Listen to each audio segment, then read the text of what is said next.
It is Thursday, November 20th, and it is time for another sick podcast. Trust the process. Folks, today we're talking 2026 draft because Sam Constantino released his first rankings. Gavin McKenna is not first. What's happening there? We're going to break it all down. Afterwards, we're going to talk about the Habs' forgotten prospect. I'll wait to tell you who it is. Later on, we're going to get to our mailbag question of the day and a whole lot more. It's all happening right here, right now. Turn up your volume. Because you're about to listen to The Sick Podcast. Trust the process. The sickest NHL prospect podcast with Snake and Shane. With the 5th overall selection in the 2024 NHL Draft, the Montreal Canadiens are proud to select Ivan Demidov. It's gonna be sick. All right, producer Shane here, joined as always by my co-host Simon the Snake Boisvert. Snake, how are we feeling today? Doing great. Thank you. Excellent. Glad to hear it. You know what? Hockey's in full swing, and we are finally talking a little bit about the 2026 draft. We have a big enough sample size that we can start to have, rankings and opinions and whatnot. And Sam Constantino, who is a reference for the draft every year, has released his first ranking. And we're going to talk in depth about that one because it's spicy. It's spicy. Well, we like that. We like spicy over here. Snake, before we get rolling, however, I think as good citizens of La Belle Province, it is our duty to remind everyone that if you haven't bought your winter tires yet, time is running out, okay? If you're in Quebec, you have until December 1st to get your tires installed. And as you can see on the screen here, we got good news for you, okay? You can pick up GT Radial tires at a Point S garage starting at $89 per tire. You can visit point-s.ca to shop for GT Radial tires or to find your nearest Point S location. All right, get on that, folks. You don't want to be a nuisance on the road, and you want to stay safe, of course. We don't want any injuries or worse. Snake, good transition here because it's time to get tuned up. The Tune-Up. Presented by Point S and GT Radio.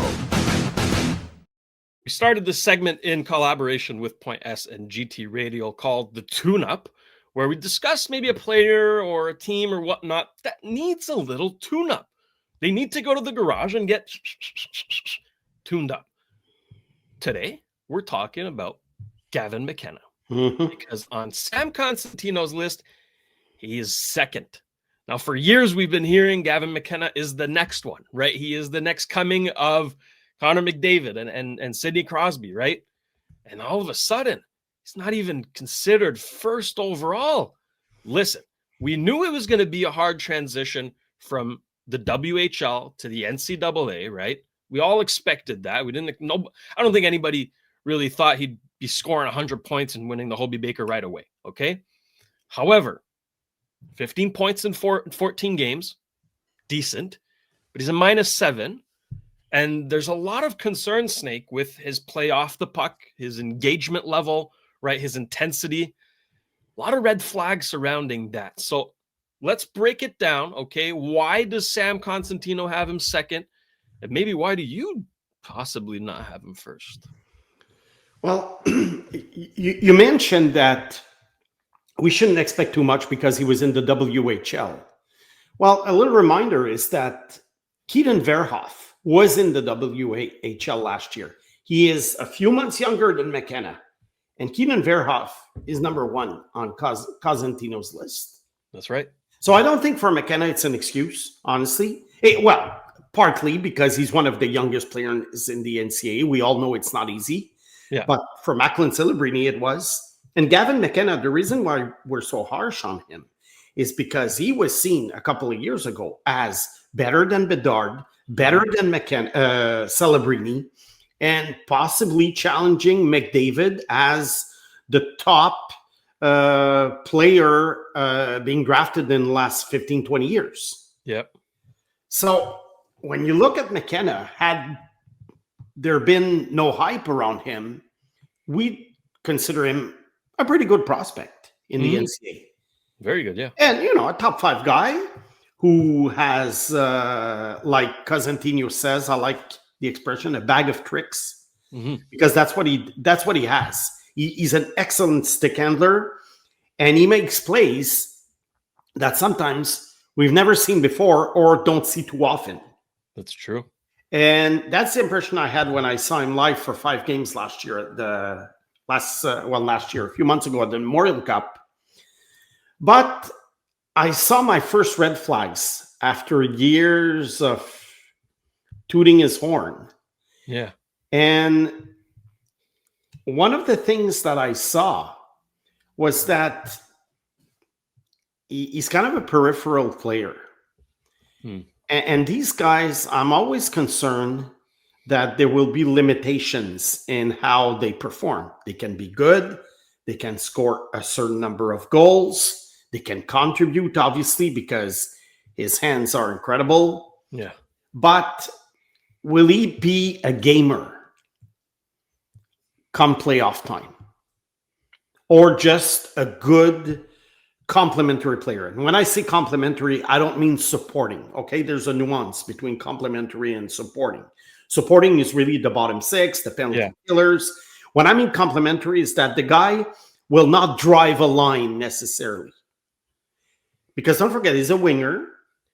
He's under 6 foot tall. So on paper, and he's kind of slim. So on paper, these guys don't get the praise that McKenna got.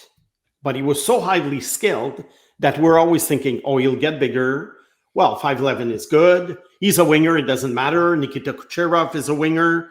So you find all these excuses. But when you look at it in a very, very objective way, those red flags, I think, could make him slip out of the number 1 spot. And once he starts sliding down, who knows where he could end up? 3rd? 4th? Look at Shane Wright. He dropped to number 4. For good reason, because, Shane Wright is a good player, but obviously, if we did a redraft of 2022, he's not a top 5 pick. No. So I think what it takes, or in terms of as far as the tune-up is concerned, can he improve these things? I think the play off the puck, trying to be more involved, has nothing to do with talent. Nothing. Becoming a good or responsible defensive player is not hard. It's will. Yeah. If you put your mind to it, and if coaches don't just give you a free pass. Because one thing that I've noticed with Penn State, watching Penn State, is that I'm not sure it was the best option for him. Financially, yes, but he probably got less money from the other schools. But at this point of his career, it's not life-changing. It's not like he was offered $10 million and the other school offered $500,000. Yeah, he supposedly is getting $700K per year in US dollars. So that's basically close to $1 million Canadian. That's great. But Michigan State was also in the running for his services. Why didn't he go there? It's one of the best teams in the country. It's well structured. You have to earn your ice time. Whereas Penn State, they just let the players do whatever they want. It's not a powerhouse in terms of hockey programs. And that's why some observers were a little bit surprised that he ended up there this summer. But yet you think, okay, Penn State, it's something to put them on the map. And a great player can make a team, can improve a team quite a bit. Like imagine Macklin Celebrini 2 years ago ending up at Penn State. Probably that he would have raised Penn State. I think Macklin Celebrini going to Boston University, it helped him get better. He also helped the program get better. But in terms for McKenna, it's now the question is, will he stay next year? Will he play in the NHL? And what does he need to show by the end of the year to be worthy of playing in the NHL next year? Except, if he ends up being drafted by a very, very weak team that needs a boost, in terms of attendance. So it depends on who wins the lottery, I think. And it depends on, again, when is he going to be selected? Because what I think that what Constantino did, it was kind of a game changer with public lists, let's call them. The Pronmans, the Wheelers, all these websites that publish lists. Very often, they tend to not buck the trend. So if a guy is seen as the number one pick, well, very often he'll go wire to wire because no one wants to no one wants to be seen as the one who just wants to garner interest. You understand? It's very hard. I did it myself with Makar in 2017, with Stützle in 2020. And the first thing that a lot of people say is, you're just looking for clicks. Yeah. So I think the fact that Cosentino started it, a lot of observers will adjust and they won't be shy to look at McKenna and rank him, number 2, number 3, number 4. Now there's another colleague of his, Jason Bakula from Sportsnet also, who said in an article this morning or yesterday that he has Verhoff at number 1, McKenna at number 2. His list will be published next week. So that's 2 guys. 2 independent scouts. And it wouldn't be a first, that a guy drops on the list, like look at Shane Wright. But even then, until draft night, fans in Montreal wanted Shane Wright. I remember. Yeah. Mm-hmm. Yeah, the price. And I remember a few days before,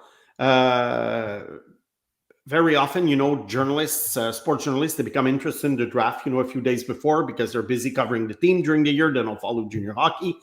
And even then, when rumors started that, Wright might not be the pick, some of them were mad.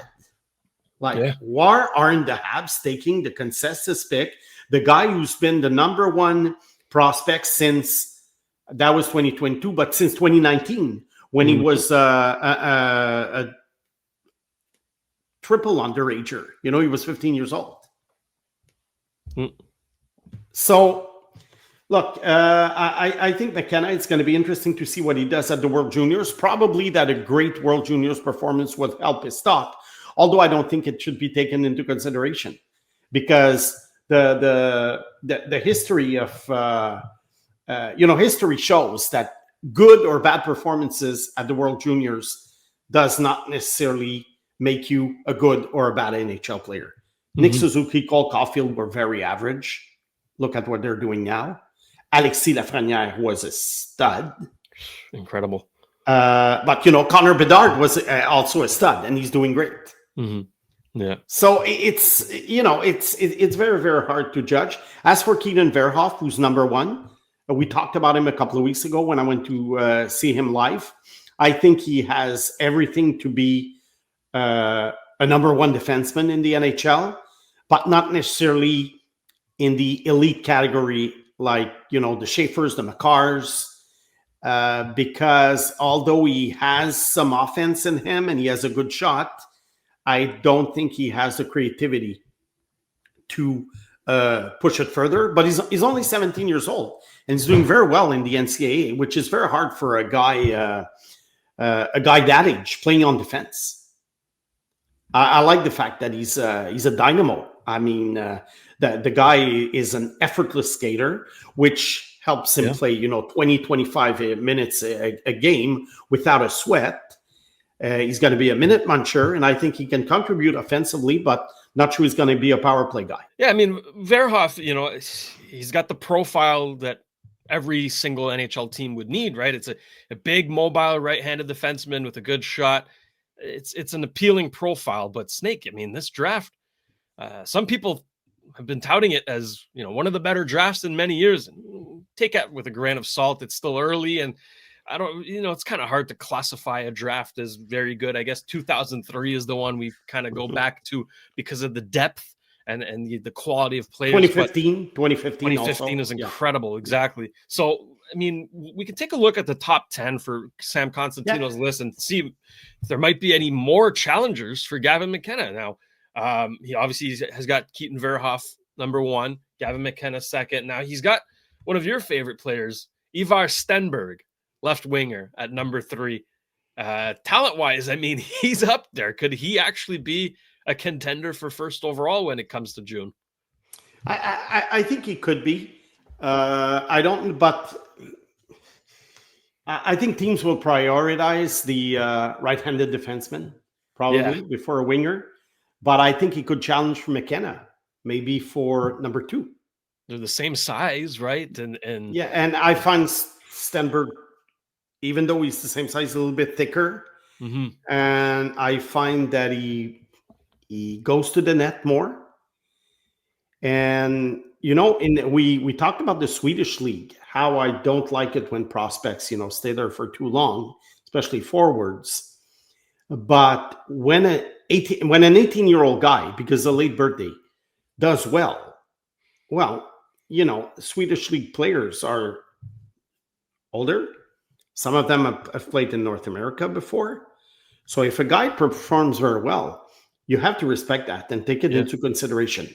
Now, Stenberg is going to be at the World Juniors tournament. It's going to be interesting to see him on a smaller ice surface playing against North American players. Like my benchmark is basically when he plays US and Canada. Yeah. Because the other teams, Finland is good and Czechia is good, but really, if he scores 6 points against Austria or Norway or whoever's there, I don't really take that into consideration. I don't really care, honestly. But it could be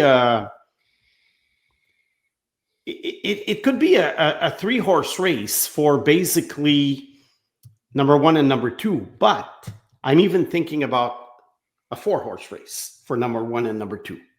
Could it be the gentleman that Sam ranked 4th? Yeah. Mr. Ethan Belchetz, who was the first overall pick in the OHL draft. 6'5", 228. Horse. Yeah, he's a horse. And I always wonder when I see guys like him and Porter Martone last year, are they just good because they're big? Are they dominant just because they're big and they're playing against junior players?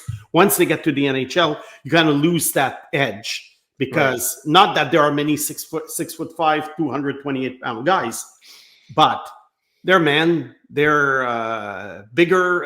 They're also bigger than the average junior player. They're also more experienced. But I think you need size and skill, and I think Belchetz is very, very appealing. He's going to be very appealing to teams. He protects the puck very well. He can score goals. Mm-hmm. And he's, I don't know. I much prefer him to Martone because I thought that Martone didn't have the compete level that Belchetz does. Okay, that's good. So Belchetz, to me, Stenberg, McKenna, and Verhoff, I think will be the top 4, or at least as we speak now. The thing is, how will teams perceive all of them? Because there are 4 different type of players. Yeah. You have a big defenseman, you have a power forward, and you have 2 skill forwards. One of them probably being a little bit bigger than the other. But you have a different type. So I know that teams don't draft based on needs, but I know that they draft on the kind of player that they value. Every team has a type of player that they value. Could be size, it could be skills, it could be skating, it could be the 200-foot guys, the guys who play very well in all 3 zones without necessarily being a star. Brady Martin was drafted number 5, probably for that reason. So it'll be very, very interesting. I think it's a 4-horse race. Can another player, get past one of the 4? It's early, but for now, I don't think so. Number 5, Mr. Cosentino, is Tynan Lawrence. He's the only center in the top 10, Snake, and that's a question I had for you, because you mentioned the 4 players that make up the top 4 for now, and their profiles and kind of the needs and what teams value. We know that centers are valued very highly. Habs fans remember that in 2018 where they reached for Jesperi Kotkaniemi. Now, I'm not saying Tynan Lawrence is Jesperi Kotkaniemi, but I am saying that maybe that tag of center could actually boost his stock. What do you think? Yeah. Obviously, centermen are in high demand at every draft, especially now that there's a lack of good centermen in this draft. Reminds me of 2018 when Kotkaniemi went number 3. So it's not impossible. That's probably why Lawrence is ranked at 5 right now, because I think Lawrence, the evaluation is mostly based on last season, first of all, because he was injured this year. He didn't play much. And the only thing that that concerns me a little bit is that the USHL has become a little bit weaker this year because of the fact that a lot of players went to junior hockey in Canada. So the USHL was trying to reach the level of the CHL. I don't think they were there, but they were strong. A lot of players were drafted out of that league, not just the NTDP players. And now it's looking more and more like a junior A league. And I think we're going to have a good idea when we, at the World Junior A tournament in Trois-Rivières in 3 weeks, because the US will send a USHL all-star team without the NTDP. So we're going to see where they stand vis-a-vis Sweden. Sweden is bringing only 17-year-old players. So obviously Stenberg and Viggo Bjork will be at the World Juniors, but the other 17-year-old guys, which 3 of them are listed on Cosentino's top 32, will be in Trois-Rivières. So it'll be interesting to see how they match. And Canada East, Canada West, they split junior hockey in 2 in 2 teams. I don't know. I'm curious to see the status of junior A hockey now, because of the new rule that made a lot of these guys move to the CHL. So Tynan Lawrence right now, of the 5 prospects, is playing probably in the weakest league of them all. That's fair. Then there's number 6. He has Carson Karels. I like this defenseman. He's a good two-way guy, but now I think it's a matter of preference. Some people will prefer Karels like Cosentino does. Others have Chase Reed, which Cosentino has at number 9. He's a guy from the OHL. I think his skating is amazing. I think he's probably because of that, he's probably a better offensive prospect than Karels. But Cosentino has decided to go with this guy with Karels before. Number 10, he has Ryan Lynn. This is another guy who excites a lot of people, but he's under 6 foot tall. He's not a big guy, but he's probably the most skilled guy of them all. Of all these guys, Ryan Lynn, if he were 6'2" and 200 pounds, could be a top 3 pick. Yeah. But he's probably going to fall a little bit because of size. Speaking of size, at number 7, he has Adam Novotny from Peterborough, 6'1", 200 pounds. This is a guy who came from Czechia, and he's skilled, and he's also very competitive. I'm going to try and see Peterborough live this year because they have a couple of prospects, a couple of first-round guys. The other one being Colin Fitzgerald. I want to go see Peterborough this year, see how Novotny is doing. And a favorite of mine at number 8, small forward, Mattis Preston. He was very, very good, I think, at the Linka tournament this summer. Yeah. And again, if he were 6'2", this is a guy who could challenge for the top 5 because he's so highly skilled. He's a great puck handler, great offensive target. But that's a guy, I think, it'll depend on who he plays with. Right. That's the thing with these small guys. You have to put them on the line where their size doesn't matter. Otherwise, they just become one-trick ponies, like power play guys or guys that you play on. Again, you have to shelter them in order for them to produce. So that's a little bit of a concern for me. But I do like watching Mattis Preston. He's electrifying. Yeah. One guy I want to mention at number 12. You see this guy is going down, Ryan Rubrek. We talked about him on Monday. I was very disappointed in what I saw in Ottawa this weekend. He's a late birthday. He scored almost 50 goals last year. And this year, it's like he doesn't... he's very indifferent. He looks very indifferent on the ice. It's like he's just waiting for the draft. It's hard for me to understand because, it's almost like... you're about to, you're at university or you're about to become an engineer or a doctor or a lawyer or an accountant, and you have your finals, and that's what's going to decide your career, basically. That's going to decide the next 35 years of your life. I mean, and this guy, it's the equivalent, basically. And he doesn't play with any sense of urgency. Exactly. One thing, there's a Québécois on the list, number 18, Xavier Villeneuve. Yeah. I think Villeneuve might show up on the top 10 of a lot of lists because of his skills. And his nickname in arenas in Quebec is Lane because he really plays like Lane Hudson. He's not a big guy either. Although he has grown since the age of 16. There's a few Swedish guys. Sweden did not have a very good draft last year, but this year they do. And like I said, some of them are coming to Trois-Rivières. Now, will it be a strong draft? I think, except for a few drafts here and there, every draft is pretty much the same in the end. When you look at you go back on HockeyDB, when everything is said and done, and you look at the drafts, and you're thinking, okay, that draft maybe had a couple of more stars than another draft. Yeah. But when you look at the 20th best player, it's pretty much the same. When you look at the 30th best player, it's pretty much the same. So I think the strength of a draft is often based on how many superstars do you have.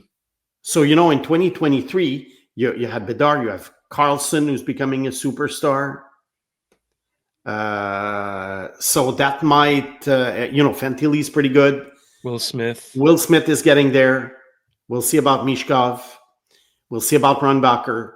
But I think this is pretty much what makes people decide if it's a strong or a weak draft. It's the star power. And Shayne, you were mentioning to me before the show at number 31.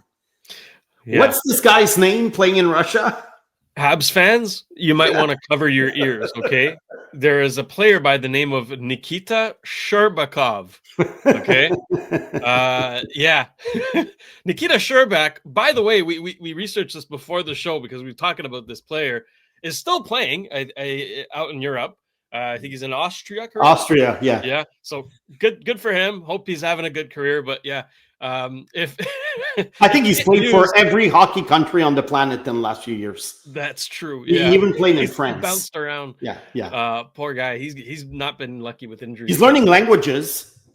Hey, you know what? Yeah, good on him. Good on him. But no, if come June 28th or whatever the draft is, Kent Hughes goes up to the podium and selects Nikita Sherbakov. I think a few people in the province of Quebec are going to jump like, what? He's back. Anyways. But Sherbakov is the typical example of a highly skilled guy who didn't really care. Outside of, a little bit of stick handling and just scoring goals. This is a guy who didn't really care. But I liked him in junior hockey. I don't blame the Habs for choosing him at number 25 or 26, I think, 26. Mhm. because Pasternak was 25. And but I don't blame them for choosing him. He was a very good junior player. He came to North America. I like it when Russian players come to North America because you can compare them better to other junior players. So they threw a dart, and it didn't work. But that's what the draft is about, especially at the end of the first round. That's it. It's a lot of darts. Snake, I mean, listen, you mentioned the World Juniors. We are a little over a month away from the start of the World Juniors, and we're going to talk about more World Juniors on this show, folks. Make sure you're subscribed. Make sure you're tuning in for that. It's going to start ramping up. We're going to get the rosters very soon. It's already been announced that the Calgary Flames are letting Zane Parekh join the team. I don't know if that pleases you or not. I know you've been critical of the player, but you know what? It's Oh, he's good for Canada for a junior tournament, of course. Of course. Look, 9 Canadians are underage Canadians are still playing in the NHL. They're going to need some of them to be released by their respective teams. There's a few I think we can cross off. Celebrini's not going. Schaefer's not going. So those you can forget about. Seneca, I don't think is going. Unlikely. No, top 6 guy in Anaheim. He's very good. Yeah, he's doing all right. So, anyways, we'll talk about more World Juniors as the rosters come out as we get closer to the tournament, and we'll also revisit the 2026 draft. Right, the draft eligible players in that tournament who show up and show out. We'll see if that does impact their draft rankings or not. Historically speaking, doesn't really do much. So. We'll save that for another show. Snake, let's do a little Habs talk. Okay, yeah. I know usually we save that on Monday, but you highlighted a prospect that seems to be forgotten by the fan base. Yeah. It's true. He doesn't really get much publicity. He was a 3rd-round pick, but nonetheless doing well so far at Providence College. We're talking about Logan Sawyer. He's got 10 points in 11 games. Now, we know Providence isn't, a high-scoring machine of hockey. They play more of a 2-to-1 style of game, right? It's closer scores, very tight checking defensive style. Oh yeah. But what have you seen from Logan Sawyer? Should he be more so on the radar of Habs fans? Yeah, of course. I think there are prospects who are talked about. I think I hear more about Konyushkov, the Russian defenseman, than I do about Logan Sawyer. And, Konyushkov, I think that ship has sailed. I don't even know if he's going to come to America. I don't even know if the Habs are interested in him. But I still get questions, What about Konyushkov? Could he be a good prospect? The guy I'm talking about is Logan Sawyer. Logan Sawyer was drafted in 2024. Mm-hmm. And he went straight from... he went straight to the NCAA at age 18. And last year I went to see Providence because one of my favorite prospects of the last 10 years, Trevor Connolly, was playing there. And Trevor Connolly, by the way, is in the American Hockey League. He's back from the injury list, and he had a goal and 2 assists this weekend in 2 games. And one of the games he got the first star. So at age 19. Yes. Exactly. So you remember that. I think Tony even mentioned.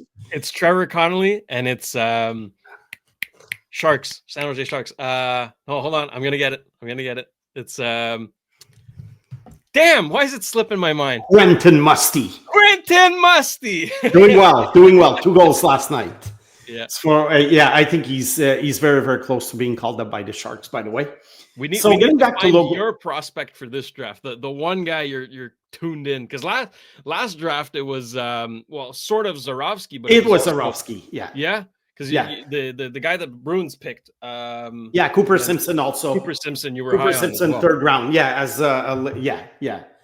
round. So getting back to Logan Sawyer, I saw him play last year. He was playing for Providence. Connolly wasn't playing that evening, so I focused on him. And another guy that I liked a lot that had ranked late 1st round, and he's going to be a candidate for the junior team, John Mustard, also playing in Providence, playing very well. And I really focused on these 2 guys last year, and I like them. I like Mustard and Sawyer. I was very surprised. I was surprised that Mustard wasn't drafted higher. Logan Sawyer, I wasn't surprised because he was playing lower caliber hockey. But I was impressed with his competitiveness. I think his skating is underrated. I think his puck skills are underrated. And I think this is a guy who can create a lot of chances. He can create a lot of offense. And he creates turmoil on the ice. Yeah. There's a sequence from a game last weekend because I watched all his shifts from the last few games. And the sequence where basically for a minute, he takes the puck on the side, carries it to the net, circles around the net, comes back to his blue line, gets the puck back, and then stuff happens and he gets the puck back again. I think he created 3 scoring chances in 1 minute. Wow. And this is a type of profile that I think translates well to the NHL. Not necessarily to be a top 6 guy. Not necessarily. I'm not saying he's a future top 6 guy, but I could easily see this guy as an excellent bottom 6 player for the Habs. Excellent. Wow. Because he has the type of profile that translates well. Because he's hardworking, because he has some skills. Because you do need skills when you're playing the NHL. Often we criticize fourth liners saying, oh, they don't have skills. Well, look, if they reach the NHL, at some point they did show that they had skills. They just don't show it as much because the NHL is like a stranglehold. And at some point, there's a first line, there's a fourth line. I mean, at med school, there could be like 500 great high school students, but one of the guys at med school is going to rank 500 in terms of grades. That's it. Doesn't mean he's going to be a bad doctor and doesn't mean he's stupid. So I think it's the same thing with NHL players. So I do think that Logan Sawyer, we never hear about this guy, maybe because he plays with at Providence. Who knows? Because they're kind of boring. Maybe he played at Boston. If he played at Boston University, Boston College, Michigan, we would hear about him more. But this is a guy that I really think it's rare that I trust late rounders, past the second round to make the NHL because odds are they won't. But I do believe in this guy. Interesting. He should get a long look. And honestly, he's going to be 20 next year. I think he's going to go back to Providence. But if he wanted to come to Laval, I wouldn't mind signing him because he's going to be the same age as the junior players who finished their junior career and signed with Laval. So why not? He might need another year in the NCAA, but we'll see what happens. Probably after 3 years, he's going to sign a contract, I would assume. I hope the Habs brass love him because I do. And look, that's I've been wanting to talk to you about this guy for a long time. And I like, last year he wasn't producing very much. And I was thinking, okay, he's a freshman and maybe not, but this year he's producing on top of it. Mm-hmm.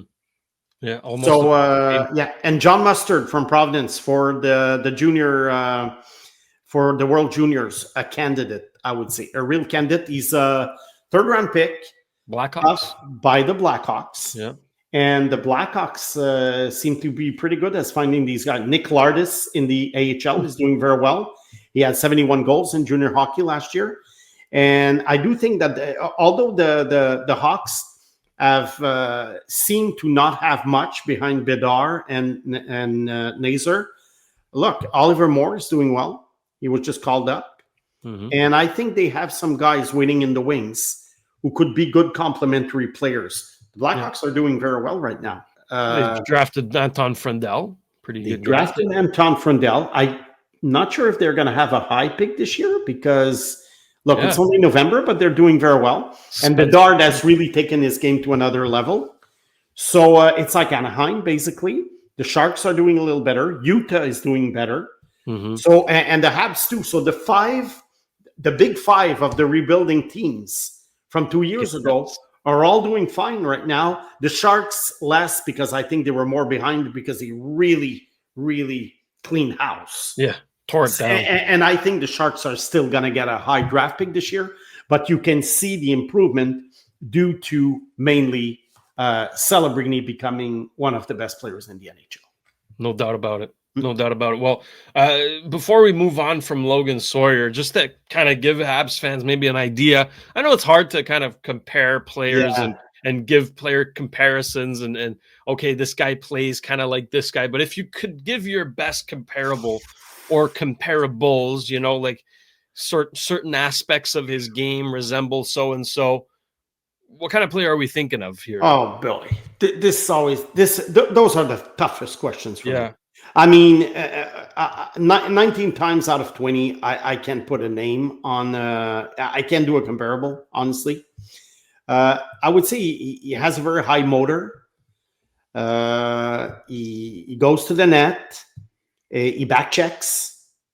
What am I describing to you? Brendan Gallagher. Yeah, but maybe not the scoring touch that Gallagher had. Okay, maybe not without the scoring touch, because Gallagher was really, really tenacious, and he scored goals. More than Logan Sawyer did. So I don't think Sawyer could be as good in the NHL. But yeah, that kind of energy, I would say, and perhaps with maybe more pure skills, but less of a scorer. Interesting. Okay. But I say, I'm not very good at that, so don't hold it against me if you find someone else who could remind you of him. But yeah. Fair enough. Beautiful. Well, Snake, this is a perfect time to tease what we got cooking up on Monday, okay? I know trade talks are all over the place. There's teams that aren't doing well, teams that want to be doing better, injuries, all of that, and that leads to a lot of speculation and trade suggestions online. And I've seen some weird ones. So we're going to clarify things a little bit. Okay. We're going to talk about who are the Habs untouchables. 26 and under, including the top prospects. Who are the untouchables? And we're going to rank them. We're going to kind of tier them into, okay, don't trade under any circumstance. You could trade if it's can't refuse offer, that type of deal.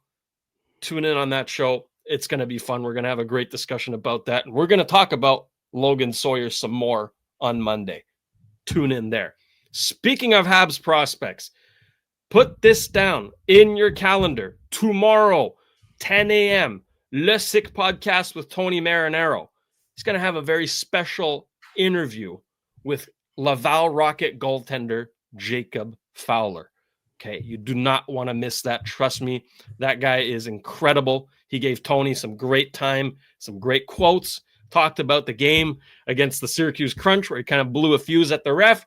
That whole thing, it's great. You don't want to miss it. Tune in tomorrow morning, 10 a.m. Snake, before we move on here, I think it's a perfect time to give a big thank you and a shout out to our partners who make this show possible. I want to start off by thanking our friends over at Cheapest T-Shirts. If you're looking for the cheapest prices on wholesale apparel in Canada, you will find them at cheapesttshirts.ca. They are proudly Canadian and trusted by thousands of customers from coast to coast. They deliver unbeatable value every day. You'll always get the cheapest prices plus same-day shipping and even next-day delivery, so your order arrives fast. Enjoy free shipping on larger orders and a simple, easy-to-use website that makes online ordering a breeze. Get the cheapest deals in Canada today at cheapesttshirts.ca. And of course, our friends over at Betway. Don't want to select a bust with Betway, but don't worry. You get a deposit matchup bonus up to $300 on your first deposit. You can scan the QR code on the screen or click in the link in the details section to create an account and redeem your welcome offer. Now, remember, the offer is only available for new customers. Terms and conditions apply. The offer is not available in Ontario. You must be 18 years or older, and please play responsibly. All right. We love this segment, and we're going to do it again. It's time to go digging in the mailbag.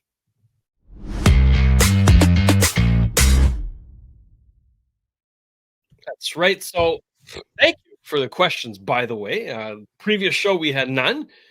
This past show, we'd had a bunch. So we had plenty to choose from, and we might even go pick back from that one again. But today's question comes from Louis Jérôme Cloutier, asking, We often hear that big players, we talked about big players earlier in the show, take longer to develop in the NHL. Talking about Slav, right? Tage Thompson comes as an example regularly.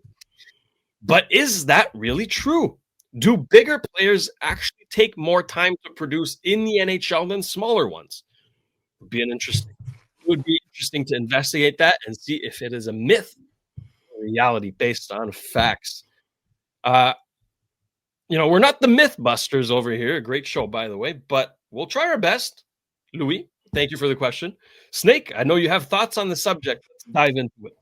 Yeah, I mean, I have a few thoughts on the subject because, first of all, in hockey, there's a lot of cliches and myths, and I would even call them truths, in terms of if you go against it, you're a contrarian, and it's kind of cozy. It kind of feels good for fans and coaches and observers to always give the same kind of excuses when a player doesn't do well.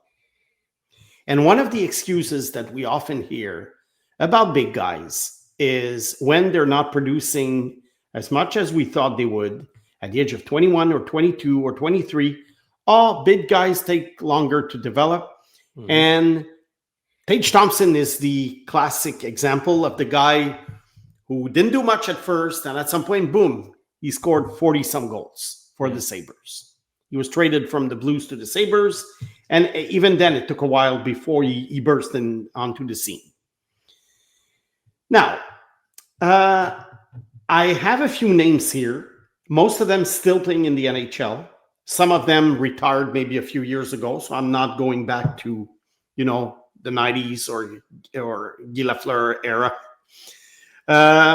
And I'm going to start by asking you, Sean. Mm-hmm. Shane, I'm sorry. I always call you Sean. I really apologize. And is Alex Ovechkin considered a big guy? Well, see, that's the thing, right? Yeah. The big player tag is very subjective. I would say yes, he is. Yeah, but he produced right away. He plays like a big player. I think that's an important factor here, right? Because we can talk about guys like, for example, Patrick Laine, 6'5". Like, he is a big man, but does he play like a big player? And on top of that, he produced right away in the NHL, right? That's the thing. Long. So there's a lot of things to consider in this situation. But to answer your question, yes, I would consider Ovechkin. But they are always out of the equation because they produce right away. Yep. Mm-hmm. So, Laine's not doing very well right now, but he did produce right away. He had, Incredible. 80 goals before turning 20. Yeah. So I think that this label is often used for players who don't produce right away, and we're looking for an excuse to be patient. Mm-hmm.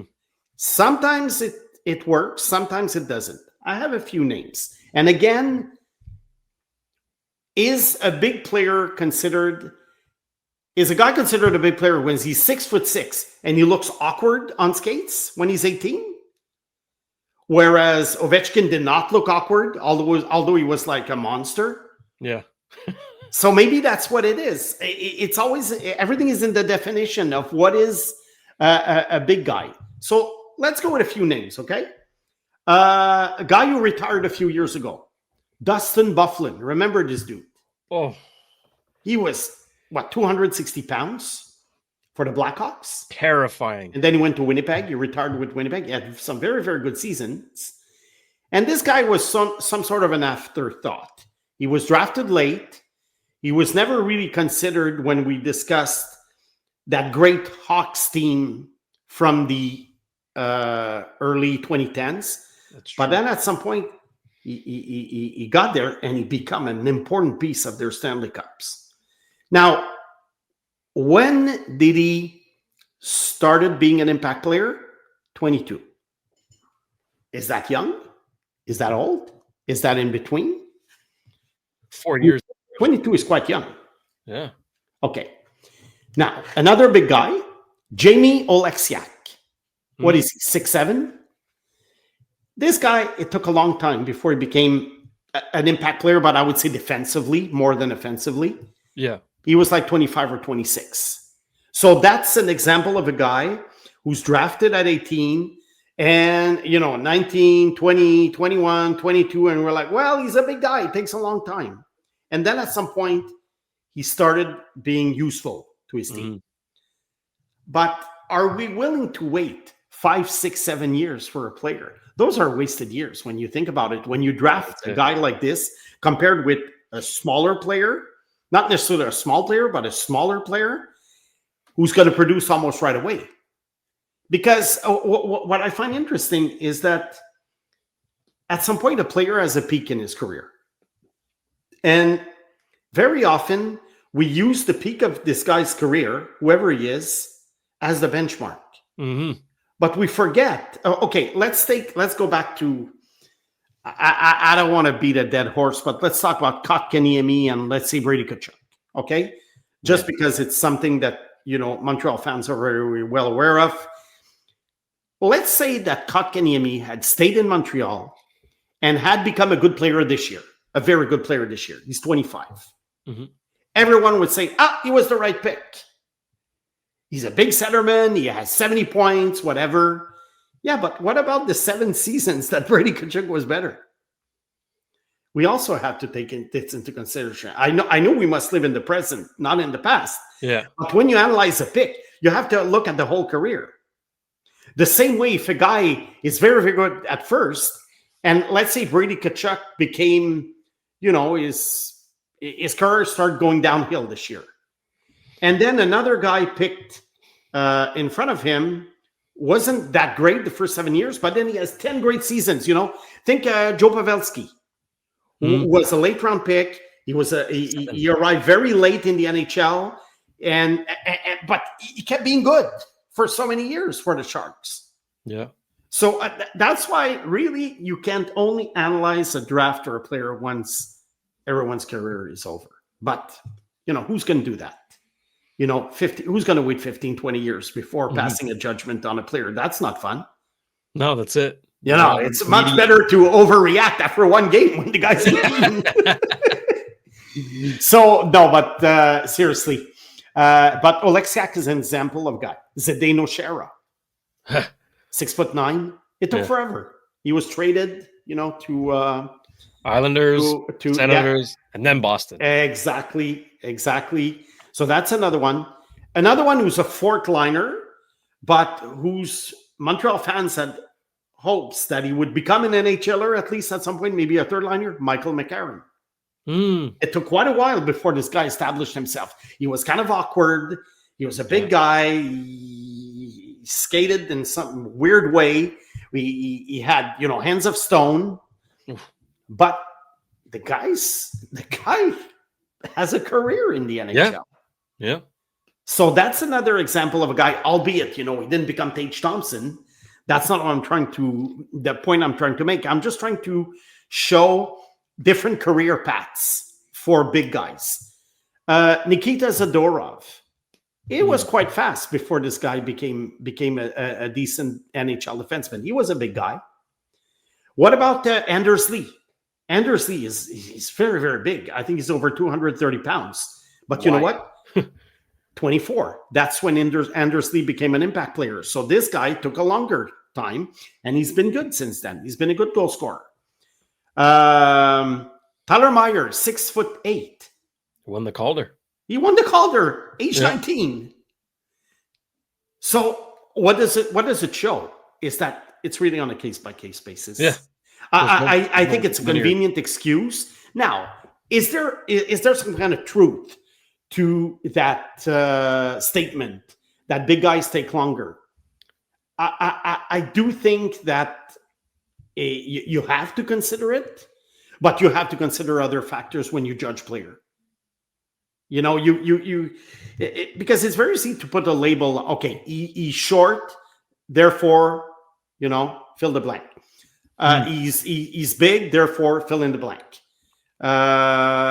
He's lazy, therefore fill in the blank. We like putting one label on a player, but that's Matt Rempe. I know it's a different type of guy, but he's 6'9". He's not very old, but he has another.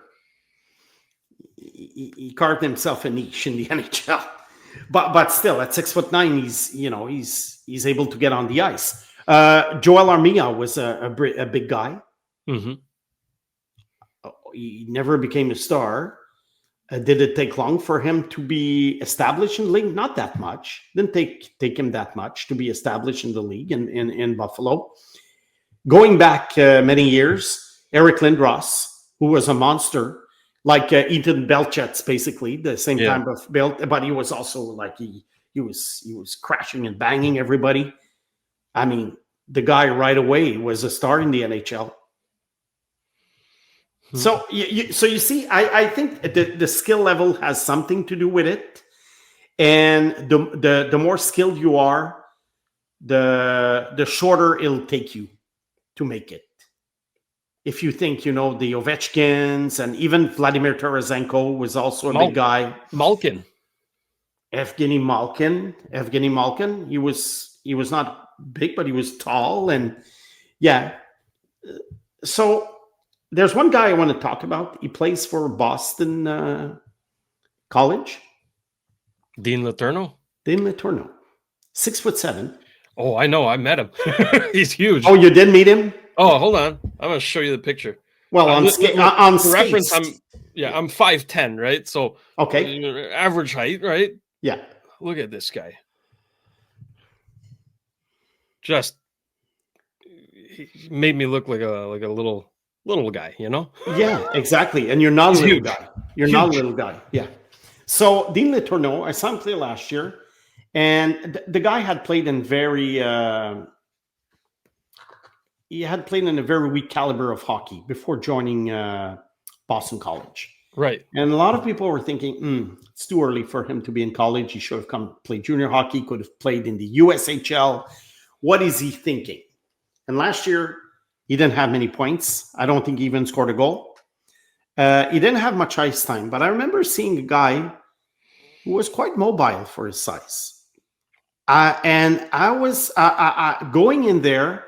I had heard a lot of jokes, about how he looked on the ice and how awkward it was and stuff. And I came out of the arena after a couple of games. I'm thinking, no, there's potential in this guy. Mm-hmm. And you know what? This year, he's having a very good season. He's 19 years old. It'll take time, but maybe not as much as we think. Now, is he going to be a star? I don't know. But I think he's going to make it to the NHL. I think he's going to play for the Boston Bruins. Yeah. Whereas a couple of years ago in his draft year, I was concerned, not because he looked a bit awkward, but because he was playing in a very weak caliber of hockey, and I felt that maybe they're just drafting him because he's 6'7". Well, guess what? He was actually a good hockey player. So people who saw first round talent in this guy that I didn't see, they were right. They were right to see first round talent, and I didn't. I didn't see it. I thought he was a big project, a big long shot. Now, I don't think he's a long shot as much as I thought he was. I think he's going to be an NHLer. Mm-hmm. So, we'll follow his progression, because he's going to be kind of a modern poster boy for these big guys who are drafted as projects. Now, one category of players we haven't mentioned is these big guys who are drafted in the 3rd, 4th, 5th, 6th, 7th round as projects that don't pan out. Okay, the list is very long. We're not going to go through it. We've never heard of these players beyond, the draft list. But there's also there's also small players who don't make it. There are fast skaters who don't make it. There's all kinds of players who make it or don't make it, who don't make it because they lack something. And very often what they lack, the something that they lack is crucial to being an NHLer. Mm-hmm. Snake, let me ask you this based on the way our listener phrased his question. Mentions Juraj Slafkovsky in it. Yeah. Right. And the thing I think we hear a lot with Slav is that, okay, throughout his junior career and up until he made the NHL, he's never really had to kind of use his size because he's always been the biggest guy. Mm-hmm. Right. he grew up as the biggest player on his team every single year. And then he got to the NHL, and we saw in his first year, I mean, he got rocked so many times. He didn't know how to protect himself. And it wasn't a great first year, right? He's getting it on track, and now he's actually using his size, but that's beyond the point. Is that a valid argument, you think? It could be. It could be. It's like, but this is true for a lot of for all the big guys in junior leagues or minor hockey, that they don't need to use it. So I think it is valid, but he's not the only one. I think the reason why the listener talked about Tage and Slav, I think it's not about, is he going to pan out as an NHLer or a useful NHLer? Because I think Slavkovsky already is. I think the question was more about, can he score 40 goals? But again, different types of players. Yeah. Right? No, but you understand, I think right now fans go with facts. The guy is a big guy. He was drafted number 1 overall. And historically, number 1 overall picks are point producers or goal scorers. Historically. Okay? There are some flops out there, Patrick Stefan, Neil Yakupov. But from the start, these guys were drafted because they were supposed to be offensive stars. So now that Slav is established in the NHL, and he established himself very quickly, I think people want to see the next step. And the next step for this guy is he going to be a point producer? And so far, 19 years old, 50 some points, 20 years old, 51 points, but playing on the top line with Suzuki and Caulfield, who are at their peak right now. First power play. I think some fans are a little bit disappointed. And in my French podcast with Mathias Brunet, Mathias is always telling me, well, the guy is useful because, he goes in front of the net and he creates space for these guys. And I always tell him, you're right, Mathias. However, I think fans are expecting more because he was the number 1 overall pick. And then Mathias tells me, well, it was a weak draft. Yeah, there will be good players coming out of this draft, the 2022 draft. I mean, Cutter Gauthier is a big guy who's producing right now. So I think this is why fans are sort of like clinging to the hope that Slav at some point will become Tage Thompson. You know what? It's very possible. We don't know. We don't know.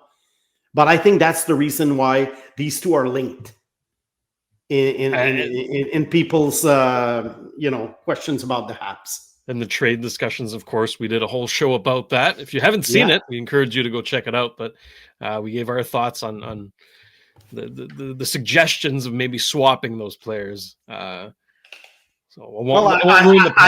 hope we answer this question well. Yes. It's a very good point, though. It's from like many angles. I've heard a lot about that, right? It's like, oh, he's a big guy. He's going to take some time. He hasn't had to use his size in the past.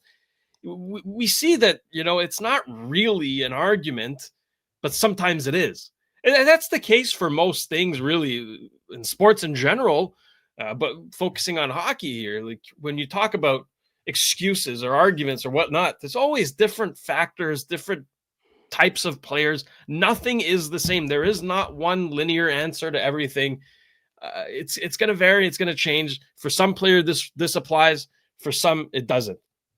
That's as good of an answer I can give for the questioner. But look, one last thing I want to mention is that obviously NHL teams with they practically live with the players, day in, day out. So they have medical staff who can actually evaluate, and experts who can evaluate all these things about players that we can't, because we only see them in their equipment on the ice. They see these guys in the gym. They have the medical records. They have the family history. And those are things that we don't have access to. And that's why sometimes we get surprised by certain things. And teams will tell you, no, we knew because blah, blah, blah. Yeah. So that's the that's the disadvantage of, evaluating prospects without having all these elements. Because I've never worked in the NHL, but I worked in junior hockey, and I know that in junior hockey we get information that sometimes change our draft list. And I'm sure the people who see the central scouting list and they wonder why was this guy rated 12th and he was drafted 55th. And I can tell you one thing: we get a lot of info sometimes about family, about medicals, about their behavior at school and everything, and it changes everything. I remember about 15 years ago, we're in a meeting, we like a guy, and there's the local scout who says, well, he raised a red flag about the guy's character. Something major, okay? I'm not going to mention it, but something major. And right away, he was crossed out of our list. Wow. And he was, I wouldn't say he was a star player, but he was a reasonably talented player that he could have been drafted in the second or third round by us. So then one might say, why did you pick this guy? We can't say. So I think I assume that it's the same thing with the NHL. Look at Matej Mishkov, who went 7. Mm-hmm. I don't think it was only based on the fact that he didn't back check. There were probably other reasons that went beyond what we see on the ice, but we don't know. So that's why I have this disclaimer. Look, guys, I evaluate what I see on the ice. Everything else, I'm not aware. That's fair. That's fair. Well, hopefully we did answer our listener's question, and thank you for sending your question. We encourage you all to send in your questions in the YouTube comments section, okay? We choose one for every show, so who knows, we might get to yours at one point. Snake, anything else to add before we wrap this up? No, just have a good weekend, Shane. Yes, likewise. I hope you enjoy your weekend. Watch some good hockey. We're going to talk Habs on Monday. As I said, we're going to discuss the untouchables. Which players will they not trade? We're going to discuss that and a whole lot more. So make sure you're subscribed. Turn on the notification bell so you don't miss a new episode, and hit the hype button as always. Thank you to Sammy, Juliana, and Rosa back at Master Control. Thank you to Snake. I'm producer Shane. This has been another edition of the Sick Podcast. Trust the process. We'll see you Monday. And that's a wrap. Hope you don't miss us too much until next time.